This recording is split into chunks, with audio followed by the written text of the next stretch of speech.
Once upon a time, there was a Frenchman called Georges Méliès, who was making and selling movies to the whole world, movies that contained the tricks and devices of the modern film show, 20 years before I was born, and just a few years after the first movie was ever shown. In many ways, his is a sad story, so let's get the sad part over with by beginning at the end.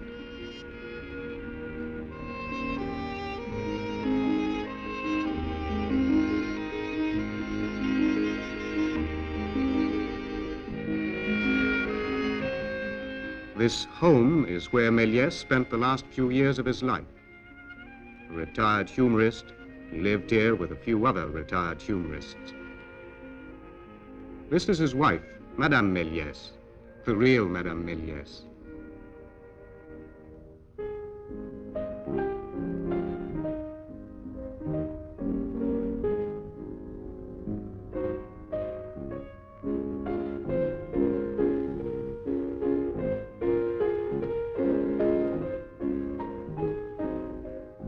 And this is Monsieur Méliès, the real Monsieur Méliès, almost. He's played by his son. Méliès composed this little waltz for her, oh, many years ago. I see me in your eyes when we're alone. My love much deeper lies, you are my own. The cares and scares and strife of life can never touch us, you are my wife. The movie business is one of the best ways of losing your shirt that has ever been invented. After years of success as a producer and director of wonderful films, this is all that is left to the man of whom W.D. Griffith once said, "I owe him everything."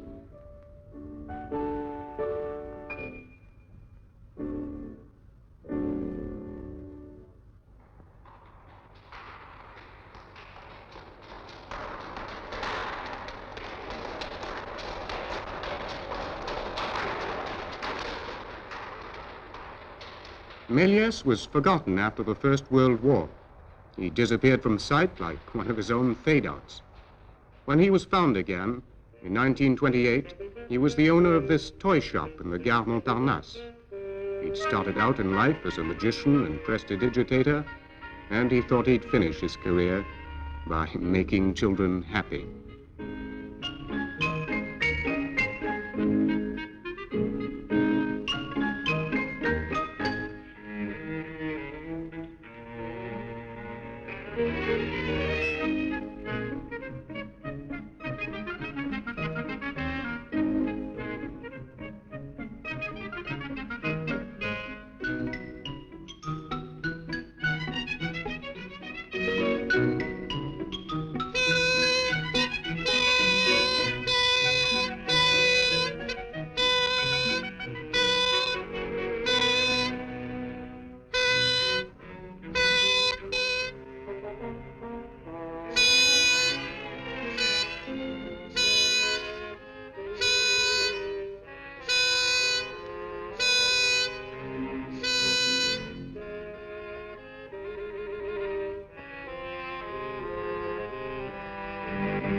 And now back to 1896.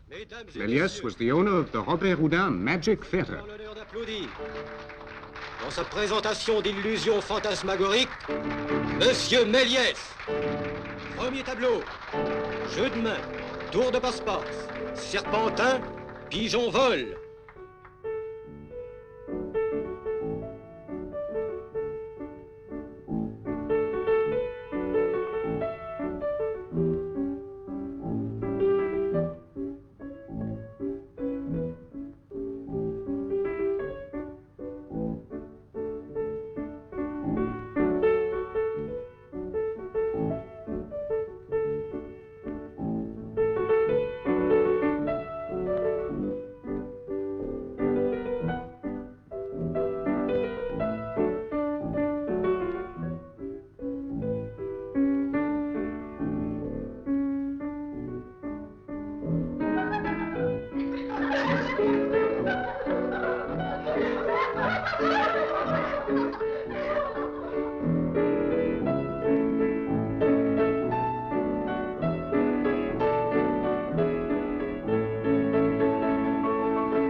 Deuxième tableau.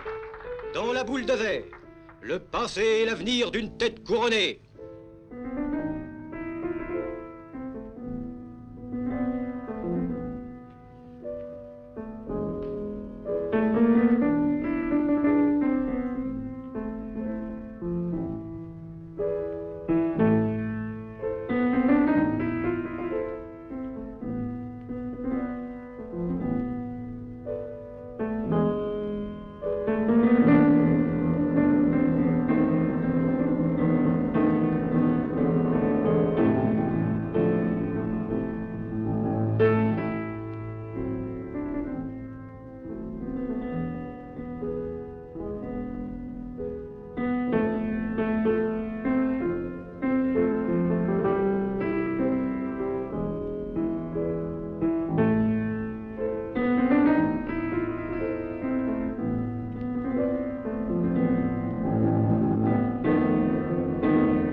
Now some artistic views whose quality and historical value you will appreciate.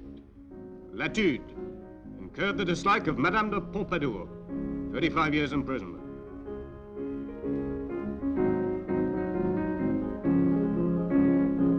These slides were the first steps towards the art of movie showmanship which Méliès was about to create. Napoleon to deaf and dying grenadier, soldier, you have done well. No answer. Views of sheiks in Africa. Valentino is not yet among them.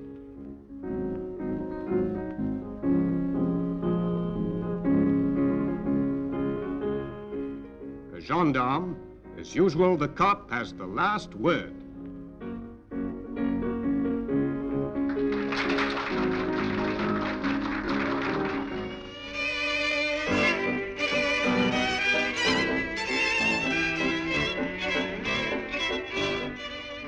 Méliès was a true Parisian boulevardier. One evening in 1896, as he was walking down the boulevards, he was struck by a poster that announced the first performance of the Louis Lumière cinema show. This was 10 years before the time of even the American Nickelodeon.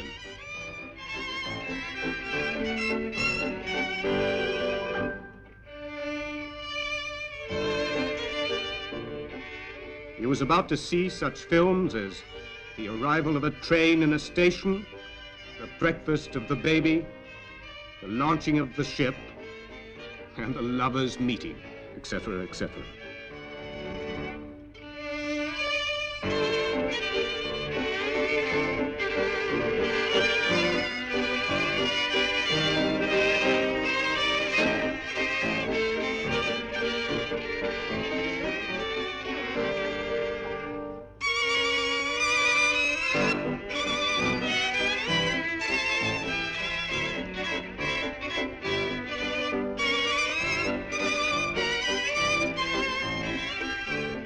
Impressed by the possibilities of this new art, he tried to buy one of Lumière's machines, which at the time were both camera and projector. "It's wonderful, Monsieur Lumière, simply wonderful," he said. "No, it's only a scientific curiosity, Monsieur Méliès. Could I buy one of your machines?" "My invention is not for sale," replied Lumière. "I'll give you 10,000 francs. "No, sir, my invention is not for sale. 20,000 francs. "Dear Monsieur Méliès, I have no desire to see you ruin yourself. The cinema has no commercial value. No future, Monsieur Lumière, but it puts the whole world within the grasp, within the reach of everyone."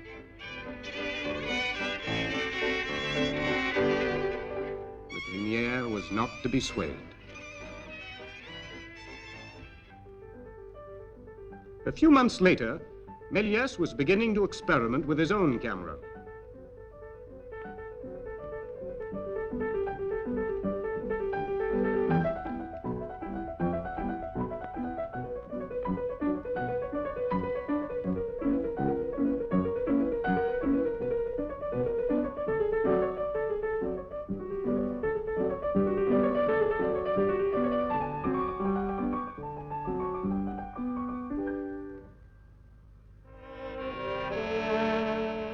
At first, he filmed scenes in which his talent as a magician could be employed, making sure that the camera could see only what he wanted it to see.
Amazing, amazing.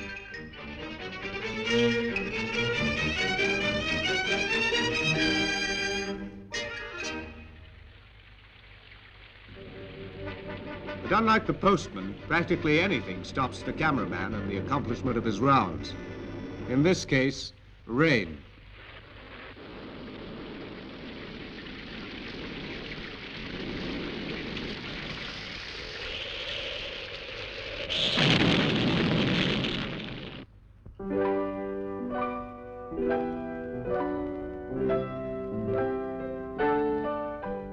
In those days, the sun was the only source of light for the movie makers.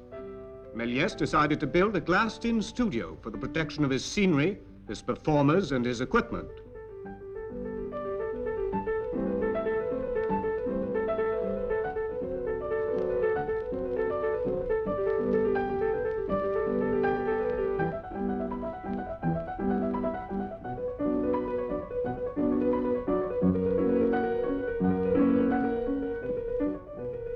At the rear of the studio was a stage, and the camera was fixed at the front near the wall.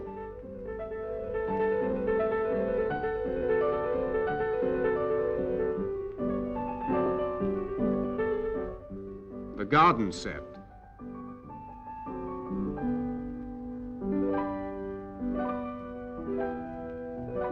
The boudoir of the princess. Previous to this, all movies had been shot realistically, outdoors, catching life in the raw. Now Méliès brought to the budding art the techniques of theater stagecraft, with moving backgrounds, trick settings, and complicated apparatus.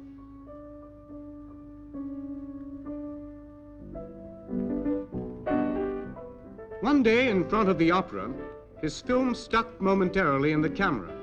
When it started again, a hearse had replaced the bus he was filming, and at the projection, it appeared as if by magic.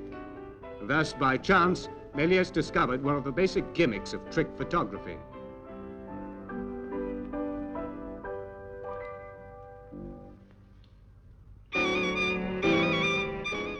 In 1901, Méliès produced The Man with the Rubber Head, using black backgrounds and double takes on the same film.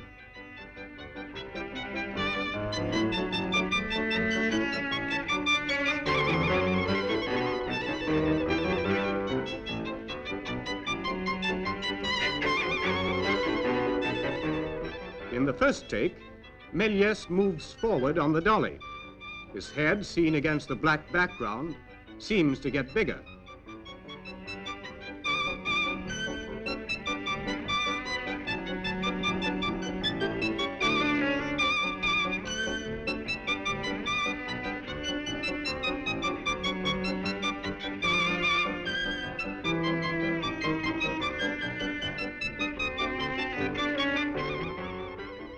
In the second take, only the scenery around the background and Méliès himself blowing up his own head is caught on the film, and this is the result when the two takes are combined.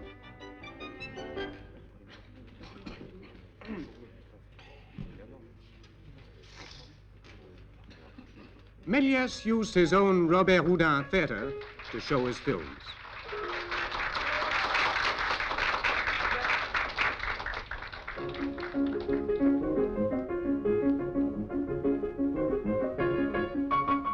In The Music Lover, as many as 9 different takes were used per frame to produce this effect.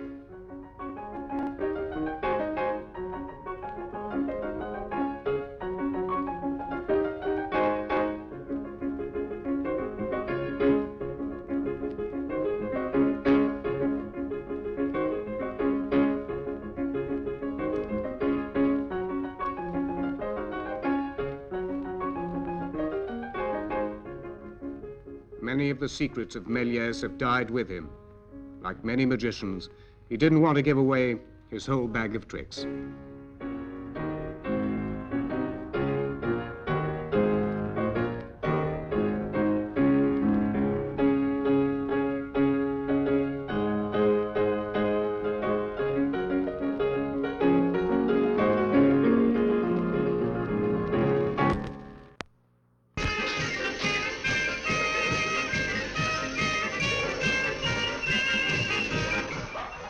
turn of the century, the street fairs and carnivals of France attracted great swarms of humanity.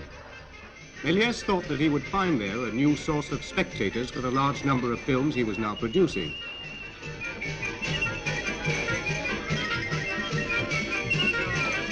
Voyage dans la Lune! Entrez, mesdames, messieurs! Par ici, entrez, mesdames, messieurs! N'hésitons pas! Entrez, mesdames, messieurs! Entrez! Magnifique! Par ici, mesdames, messieurs! But the public was skeptical. How could anyone present a trip to the moon?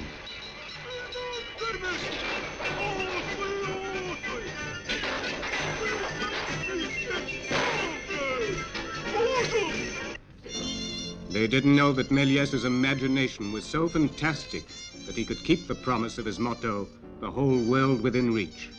The whole world, yes. The moon, the stars, and the planets too, all within reach.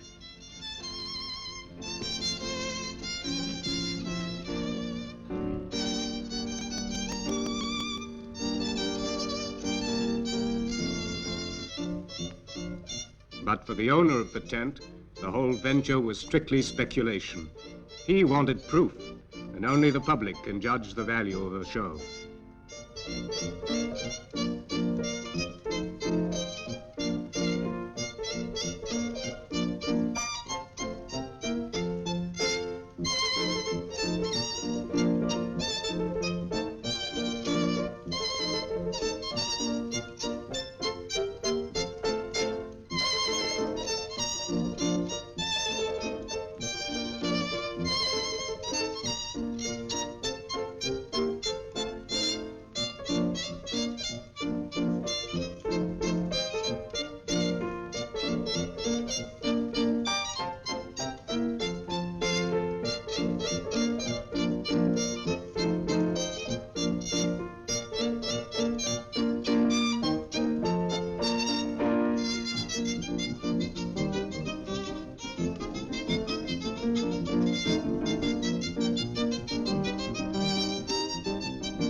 The public loved it. It was delighted like a child with a new toy.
proof of the pudding is in the eating. The owner of the tent show is now willing to pay for the right to show the films. Entrez, mesdames, messieurs. Les enfants. Entrez, mesdames, messieurs. Magnifique. C'est réussi, mesdames, messieurs. Bonjour.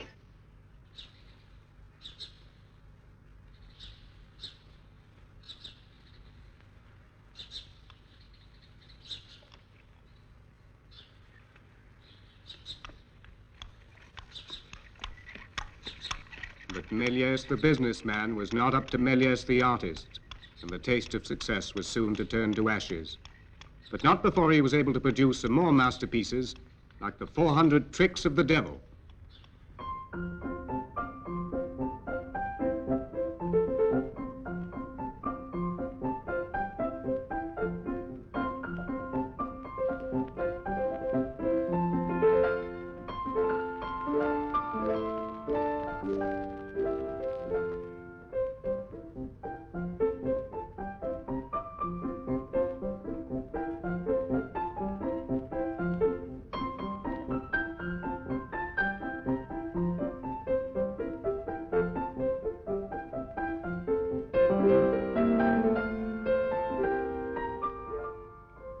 Before the First War, the copyright laws of the world were not what they are now. This film, like many of his others, was copied and exploited by the rivals of Méliès with no financial return to its creator. Ruined by his imitators, squeezed out by his competitors, Méliès was finished by the war. And one day, bitter at his failure, he burned most of the celluloid children of his fancy, the last tragic joke of this first great movie maker.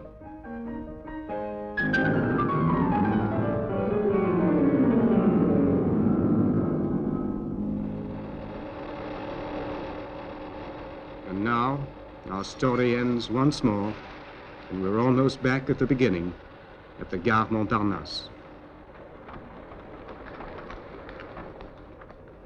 Madame Méliès is now 90 years old. Georges died in 1938, in the retreat for retired humorists where we first saw him 20 minutes ago.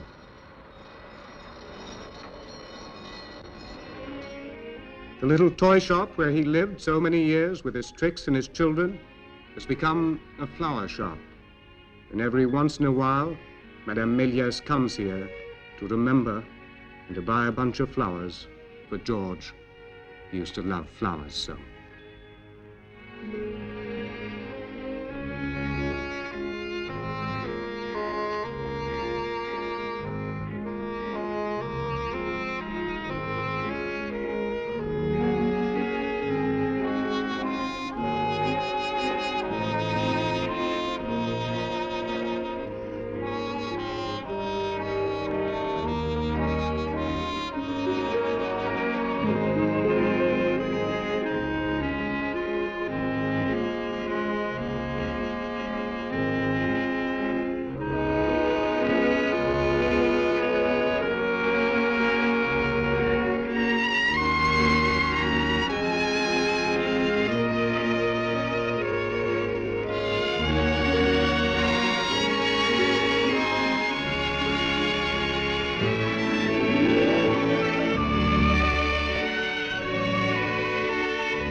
Then she goes to Père Lachaise Cemetery, where he now rests. He never cared much for cemeteries. He didn't think they were in keeping with his style, his fancy, but he loved flowers so.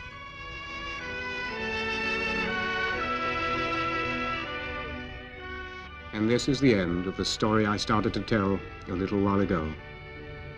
But the little waltz is still here, and I think perhaps you understand now why, without Georges Méliès, this movie and many others could never have been made.